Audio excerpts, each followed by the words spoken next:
Hi, my name is Jeff Jerome. I'm a biomedical engineer, and I want to tell you about a little-known condition called decisive dissonance, or why really smart people can do really dumb things.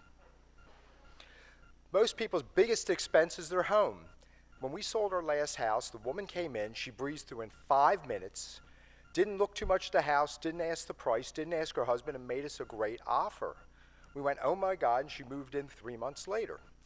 In another case, entrepreneurs, 90+% of them fail, and yet most of them sink their life savings into the business, and they don't have a business plan, they don't know much about finance, and they don't know where their next customer's coming from. Universities, college students is the second biggest expense in anybody's life, and guys come to campus and they decide not based on the catalog, but based on the campus within 5 minutes. In fact, if it's not the campus, it's the football team that they like. So when I worked at a university, we took an x-ray of our students' brains to see why they did that, and that's what we found.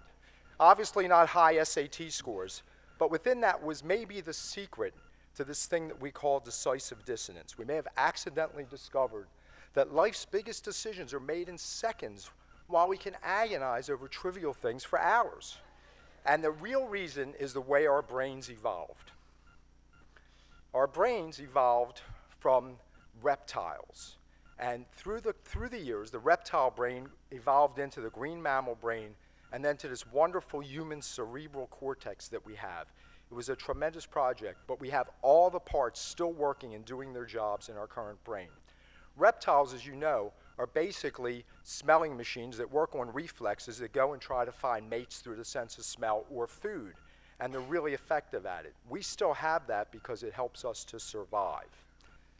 Later on, we developed the mammal brain. It gave us tremendous evolutionary advantages. For example, group hunting, pack affiliation, group dominance, and tribalism. It also provided emotions, which were a nonverbal way to communicate with each other before we had language.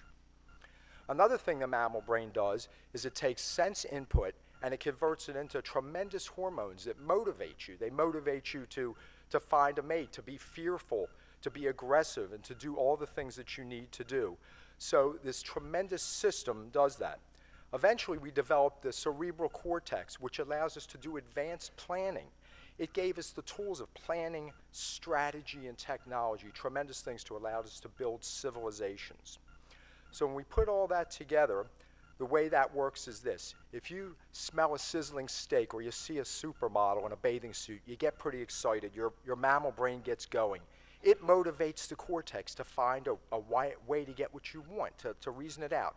And so what you wind up doing is buying her a steak dinner. Think of the brain as the enterprise. Kirk provides all the motivation and the hormones. Scotty is the reptile brain, making sure the ship goes where it has to go. And Spock is up there in the cortex, taking hours and hours to think of a new way to defeat the Klingons. So here's the big question. Do people do what is good for them, or do they do what makes them feel good? And I'll give you a hint. Think about Kirk and Spock. Kirk always asks Spock, but he really rarely listens, right? So for routine decisions, it's pretty easy. It's not that complicated. It feels okay. There's not a lot of involvement, not a lot of hormones. Your cortex can do the reality check, and if it gives you a thumbs up, it starts to plan a way to get what you need. And that's great. Big decisions are different. Your brain is bathed in all these hormones. It's almost being in love. Your cortex is knocked out. It can't process, and these are complicated decisions anyway. So what happens is the mammal brain decides for you. It just makes the decision. Here's an example. Here's an example of Anthony Weiner, whose mammal brain got away from him, and his cortex just, couldn't get involved, and obviously it leads to a lot of trouble. But when your mammal brain makes the decision, okay, your cortex sometimes says, I'm going to go with it, and I'm going to find all kinds of great reasons that you made the right decision. It's called rationalization, and sometimes it involves tiger blood or goddesses, okay?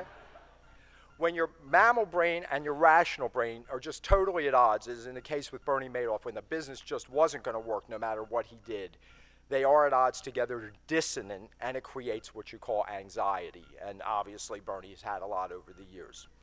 If you suffer from decisive dissonance, don't worry about it. Einstein, the greatest logical thinker of our century, had decisive dissonance. despite tons of data, he denied the existence of quantum physics for over 20 years because he didn't feel it was the right thing. Also, logicalness is its own decisive dissonance. Remember, having a logical mind doesn't motivate society to go where no man has gone before. So remember, nobody listens to Spock and Kirk gets the girls. Thank you.